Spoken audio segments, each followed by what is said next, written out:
Welcome to How You Pictured It, the podcast for creative entrepreneurs ready to grow their business in a way that feels good. Here you'll find actionable tips and tools to create the business and life you pictured. I'm your host, Kate Hyde with Dear Kate Brand Strategy. Let's get started. I am back with Brittnie Renee. She's been on the podcast before talking about authenticity and showing up online as yourself. Today we're talking about time planning, time management, and kind of goal setting for ourselves. Brittnie, do you want to give our audience a little brief overview of you again? Hi, I'm Brittnie. I go by Brittnie Renee. Renee is not my last name, but that's what my work name is. I have 3 kids, 9, 6, 4. Wow, I don't know why I forgot what their ages were this then. I'm a photographer by day, and I'm also a business and productivity coach for photographers specifically. I am creating a planner. I have a podcast, and I've also started making t-shirts on the side just because I like to stay busy, apparently. So that is me in a nutshell. Let's talk about how did you get into kind of this like productivity planner situation? For starters, it's hilarious that I'm in this position. Okay. So when I'm not a natural routines and time management kind of person, I was a straight C student my entire life. I was grounded most of my middle school years because I was always making bad grades, and that's what my parents thought would help. Spoiler alert, it didn't help me. I just didn't like school. I didn't like being productive. I'm a creative. I like to free flow with things. I specifically remember my aunt trying to teach me to use a planner, and she made it really cute and stuff like that. And I didn't use it. And then I had I had to bring my planner home every week for my parents to sign. It's not my thing. So I'm making this planner, right? Because I started learning about routines and actually diving into them and realizing that they weren't there to hinder me. They were there to help me. And my parents think this is the funniest thing in the entire world. They're like, how did you get here? I'm like, I guess what you were teaching me eventually sunk in. I don't know. So it's just so funny that I'm here. Yeah. It's not a natural thing for me, but I've been learning and I've been implementing. It's been a slow growth. And I realized that I'm not alone. I'm not alone in these struggles that I'm having. And I just had this passion for wanting to help people get out of that hole that I felt like I was in. And a planner seemed like the best way to help people. Yeah. So last time you were on, we talked about our ADHD and our neurodivergentness. Can you tell me, have you kind of taken that in consideration with what you've created? Yeah, I'm 100%. I'm not advertising this as an ADHD planner, but me being someone who has ADD, I have certain ways that I have to plan, right? I have certain ways that I have to do things. 1, everything has to be written down. It has to be documented somewhere or I will forget it. 2, I get easily overwhelmed when I'm, you can pretty much know by the state of my house, where my mental state is. If it's a mess, I'm overwhelmed. And it's kind of goes hand in hand. Is it a mess because I'm overwhelmed, or am I overwhelmed because it's a mess? I don't know. So when I was creating this, I added lots of areas for to-do lists, and I didn't want it to feel really overwhelming. And I also am teaching you that. I think that's the cool thing about this planner is that I'm teaching people to manage their time. It's not just here's a pretty planner. It is really pretty. It is gorgeous, but it's more than just, it is a tool to teach you to learn how to capture time management and figure it out yourself. Yeah. So what are your biggest tips for time management then? How do you kind of approach it? That's a really big question. There's so many. You're right. There's so many. There's so much goes into it. 1, you have to have all of your ducks in a row. You have to have automations in place, have a website that's working for you so that you're not having to do literally everything. We could go on and on and on about how to kind of group your tasks together to just make your life a little bit easier. But I think you need to know what it is that you're doing. And I think a lot of times we don't realize what we're doing because a lot of times it's on autopilot. And so I'm a big fan of time audits. I know people are like, time audits, that sounds terrible, writing down everything that I did. And if you don't know what a time audit is, it's basically you're documenting everything that you do day to day, week to week. So you would theoretically sit down and every hour of the day, you just write down what you did for that last hour. And I know that sounds really overwhelming. So I'm kind of like trying to meet people in the middle and say, okay, what if you just sat down and you brain dumped everything you did? And then as the week goes on and you realize that there's something else you didn't add on there, you just start adding it on. So first things first, I think you need to know what you're doing on a daily basis, on a weekly basis, on a monthly basis. So that's first. So then you can like group those tasks together. So you have your daily task, you have your weekly task, you have your monthly task. And I think creating a routine. So it's not that you have to think about those things all the time. It's, you know, you wake up and you make coffee and you make your kids lunch and you make their breakfast and you get them out the door. Those things are routine, right? Right. And I think the same can be said about your business. You can start doing things on a more routine basis. So that way, when let's say you only have 2 hours to sit down and work for a day, you sit down, you immediately get to work and you know exactly what you're doing. You're not having to fiddle around and like run over here, run over there. And like your brain's all over the place. Cause like we're ADD. So like I start writing an email. I'm like, oh man, but I have to do this thing too. Oh, and then I forgot to do this. And then, I've got to make a graphic for that. I got to post this reel that goes along with that. And it's like, you go down this rabbit hole and 2 hours later, you did nothing, right? Right. The email is still sitting there half written. Yeah. Yeah. You're like, what have I been doing these last 2 hours? So I think, one, again, knowing what you need to do, creating into a routine, and then knowing exactly what you have to do when you sit down to do it is so helpful. When you're looking at your schedule, when you sit down to make your schedule, how are you doing that? Are you using time blocking, or what kind of tools are you using for that? I'm a big fan of time blocking. And I like to keep it really simple. So to begin, I have certain times each day that I can work. So I know that most of my work has to be done when the kids aren't interrupting me, right?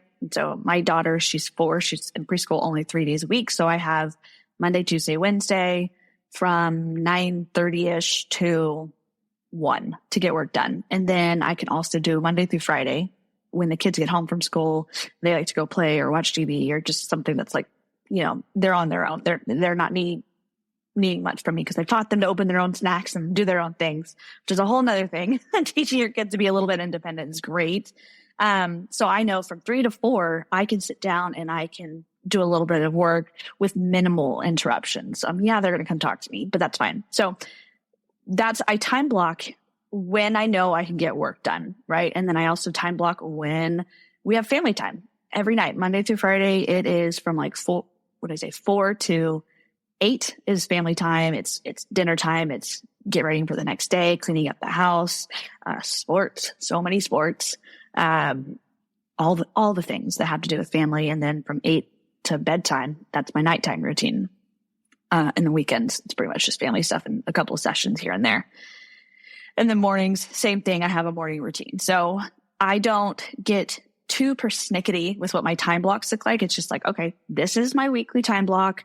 This is what each week looks like. Monday and Fridays are like household stuff, errands, hanging out with her, like just kind of whatever to-dos happen, or, sometimes it's just playing dolls with her. So whatever happens is what happens there. So what questions do you have about my time blocking? Let's get into what time blocking actually is. How would you define it? Time blocking is basically creating like a schedule. So, your kids, or when you were in school, or your kids, they have like certain subjects during the day, right?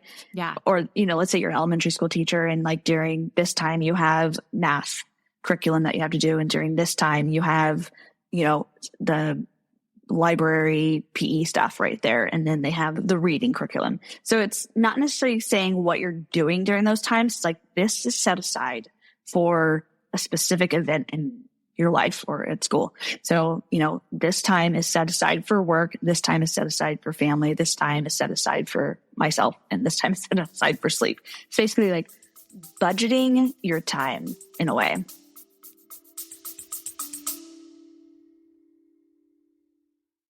So you've got a website for your small business, but you're not really sure if it's working. I've got a brand new free resource that gives you a grade for your website, like old school report card. It's a super easy to use checklist. You'll go through, answer questions, and at the end, you'll get a grade for each page of your site, plus your site overall. And you'll also get next steps to what you need to do to make your website convert and connect with your dream clients. So you have a site that sells your services for you, and you can get back to life just how you pictured it. Head to dearkatebranchstrategy.com/report card to get that free resource now. So how do you use that to then get those tasks done on your list? So then that's where my daily, weekly, and monthly tasks come in. So let's just kind of move into work blocks because I think that's like the most like regimented thing sort of that I do. So I have daily, weekly, and monthly tasks. My daily tasks happen every single day. It's like checking emails, responding to DMs, sending emails, just like those random to-dos that popped up. So I always carve out a certain amount of time every day that I do that. It's not usually during my work blocks. If I'm being honest, it's usually during coffee time because I can sit there on my phone, drink coffee, and respond to DMs and emails. So that's my dailies. And then I have my weeklies, which that's something that I'm working on because I've never been very good at always like every Tuesday creating content, every Wednesday writing a blog post. But what I'm learning that by having these routines in place, they're not supposed to be hindering me, right? They're supposed to help me stay on top of stuff. And so changing that mindset has kind of helped me. So that would be Tuesdays. I would sit down and I make sure all my content is planned for the next week. I need to make sure my podcasts are scheduled by Thursdays for the next week because what was happening a lot, it'd be Tuesday and I'm like, oh my gosh, I never even uploaded that podcast episode. So, I had to implement, okay, Thursdays is the day that I schedule it for the following week. And then obviously I have client work. So, as a photographer, my client work is editing mostly. And so I have to have time scheduled in for that. And that's usually going to be my 3 to 4 work block, the 3 to 4 p.m. work block. Or, sometimes I'll do it in the evenings after the kids go to bed while I'm watching TV. So that way I have my Tuesday, Wednesday, and Thursdays opened up for all the other things I do with work. Writing blog posts, updating my website. You kind of mentioned that you build in some like automations and different ways to kind of minimize the long to-do list. What made you go seeking like automations, workflows, outsourcing, things like that? Back in the day, I remember when I first like really got into photography and I started getting busy, I had a pad of paper, literally a pad of paper with the sessions that I had coming up. And then I had like a little, checkbox next to it, like, did I send the email? Did I do this? Did I that? And as I got busier and busier, I realized that was not going to work because my hands were all up in that. Like I had to physically sit down and copy and paste the email. At least I had like template emails, which is great. And I started realizing, I was like, this is not going to work. And it was kind of at the beginning stages of like photography, CRMs being a thing. Like I know they've been around for a while, like CRMs are not new, but there wasn't like 50,000 of them to choose from. So I sat down and I was like, this has got to be a thing. And I found one. I think even Facebook groups really weren't super big. So I couldn't go in and ask anyone for it. So I had to figure this out myself. So, I think I started with Dubsado. I want to say that was my first one and I did like it. I eventually moved over to Irisworks, but I'm moving back to Dubsado, just a side note, for various reasons. So once I got that, I was able to get automations in place and they grew and they grew and they grew. So essentially now I make my booking calendar and I put it up there. It's published. It's on my website and it works for me. And I get these bookings rolling in while I'm sleeping or while I'm at the gym or, while I'm hanging out with my kids. And I don't have to do that. So it's like one less thing off of my plate. And I know you're super passionate about your website working for you. I mean, I am also a Dubsado user. I'm a Dubsado certified specialist. Having those automations and workflows totally opened me up to being able to book more clients. Like, right. I felt really hindered when I didn't have the systems in place. Like, how was I going to get the contract out and get the questionnaire out and, remember to send them an email and edit the photos and do all of those things for all of these clients I wanted to serve. And when I had those kind of systems and workflows in place, that really allowed me to take on more clients and then make more money. So paying for those services was super easy then too. Yeah. And when you have all that in your head, it's just so overwhelmed. And so that's kind of, you mentioned systems. If you don't know what a system is, it's not necessarily an automation. It's more of like a a flow that like a routine. It's basically a routine. You're like, okay, this is always what I do for delivering my client galleries. And when you have all that in your head, it's so overwhelming. And then that's when things just kind of start to crumble and fall apart. Right. And the same with the rest of your life too. Like if you have all these things in your head always, like you're just trying to remember everything that you have to do for your kids, for yourself, for, all of the things. And there's no way you can balance all of that. We're not made to balance. I mean, we're already doing too much like that. Don't even get me started there, but you have to have systems in place in order to free your mind. Right. And I think at the beginning, when you first start your business, you don't realize that. And you kind of start reinventing the wheel every time you have a client. Like you don't realize that it's repeatable, and having that repeatable system gives the client a better experience too. Like knowing, this is the email they get, this is what happens next. They're getting something that's like predictable. And when they come back to you, it's predictable again, and it makes it easier and easier each time. Yeah, I've never gotten anyone to complain about having an automated emails. And in fact, I get more compliments than anything. They're like, wow, you're so prepared. And I just feel so ready for my session because of these emails. I'm like, yeah. And I've gotten even my coaching clients, they're like, I got a compliment for having these systems and automations in place. And I'm like, yeah, you did, because people really appreciate being taken care of. And there's no way you can physically take care of everybody in that capacity. And it looks so much more professional too, I think, when you have all of that taken care of, especially like, I don't know, I started out with like paper contracts that people had to sign at the session basically, because like, how was I going to get it to them and back, because it was 2011, And then, oh my gosh, delivering the email or delivering the galleries on a CD that I had to mail to people. You're just giving me horrible flashbacks. It was awful. I'm so glad that technology has advanced and we have all of these tools and systems in place. But so getting back to our productivity talk, let's talk about how goals kind of play into productivity and time management. I think it's really important that you need to know what you want your life to actually look like. So you have to know what you want your life to look like. Do you want to spend 40 hours a week trying to run your business and catch up to it? Or do you want to be able to go to the park in the middle of the day? Or, all my kids are in school. So I like to be able to go up to the school and hang out with them and like do lunch duty and be the classroom mom. And I'm making pumpkins right now for a fundraiser. And I get to do that because I know that I don't want my business to run my life. Right. And so I love goals. All right. My pops was, he was a team workshop leader. I don't know what his job was, but anyways, he's always been like a big goal. He's like, you guys got to set your goals. And he taught us how to set attainable goals. And so literally my entire life, it's been like, I've known how to set goals and achieve them as well. And so knowing what you want your life to look like and creating goals that feed into your life is really important. So let's say one of my goals this year, they started off one way and I completely diverged to another. I was going to make films for families and I was like, heck no. Like that 3 months in, I was like, I'm not doing that anymore. Right. So it's okay if your goals do change, because I realized it wasn't serving my overall purpose in life, because it was taking up too much time.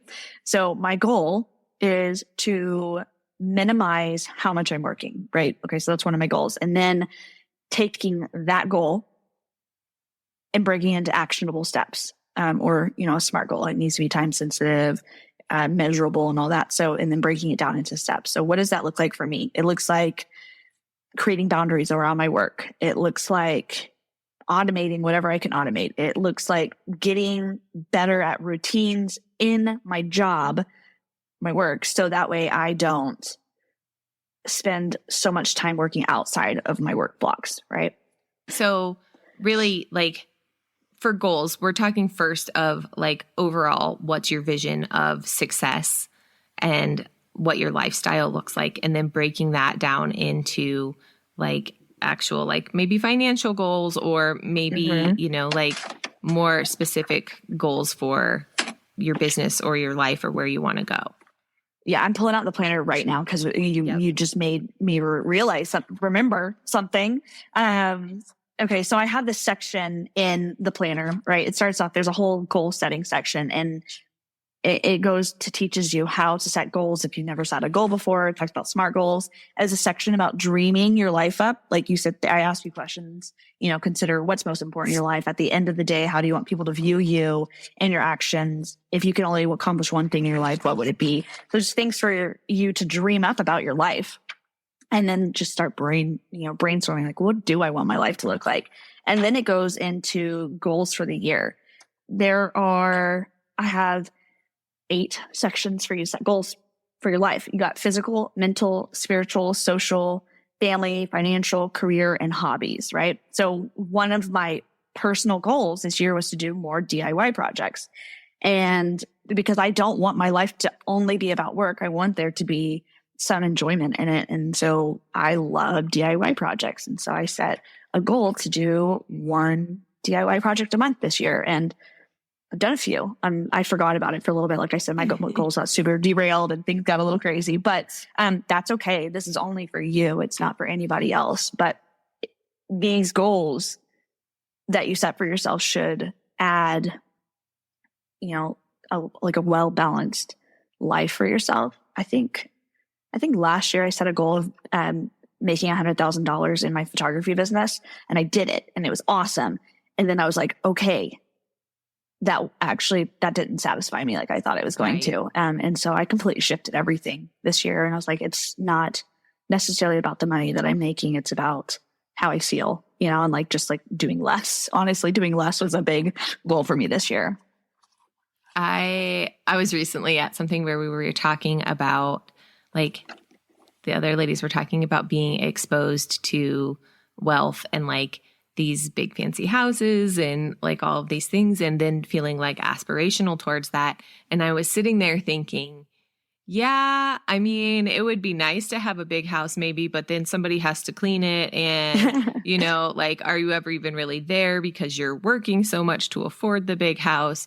So I think if you start with that dream portion and really get clear on that vision for your life and how you pictured it, would be the biggest overall suggestion for goal setting. And then kind of figuring out how you get to that picture is the biggest part of it. Yeah, absolutely. And I totally agree with you on that big money making thing. Yeah. It does sound that's what you think that you want, right? Until, you start doing the things that get you there. And then you're like, oh, is this really what I want? I don't want a big house. I want a little farmhouse out in the country with chickens and stuff like that. That's what I want. That's what I want. So yeah. A house that you can live in and feel family and home and comfy and cozy. Yeah. All right, Brittnie, I have enjoyed our conversation. Tell me more about where we can find you, where we can find the planner, what's coming up for you. If you want to dive in a little bit more into this whole idea of productivity, we barely scratched the surface. Honestly, there's so much into it. I have a free workshop coming up on November 7th, 8th, and 9th. It's at 10 a.m. Central. I really highly suggest people attend it live, but if you can't, that's okay because there will be a replay. But this is the only opportunity that people are going to have to get into this free workshop that I'm hosting. We're going to talk about, creating your time blocks, doing a Sunday reset, creating morning routines, evening routines, and just blocking your time together to be more productive in your days and free up time essentially. And then also, of course, I have the planner and I have a special code for your listeners. It's Kate15. And I'm guessing you'll link I will put the link in the show notes for you. I really enjoyed talking with you again. It's always a pleasure to be here with you. I hope you enjoyed this interview with Brittnie Renee. You can find all of the links to her products and offerings in the show notes. Let me know, though, what was the biggest takeaway you had from this episode? I think my favorite thing that we talked about was the idea of setting goals based on your vision of your life and how you want your life to be, and finding ways to break that down into something more manageable and attainable and approachable, things that you can actually do to get to that life that you dreamed of. So let me know over on Instagram in the DMs at Dear Kate Brand Strategy what actions you are going to take from this episode and what your biggest takeaway was. I would love to hear from you, and I'm sure Brittnie would too, so be sure to follow her as well. Have a great day, and I'll talk to you next week.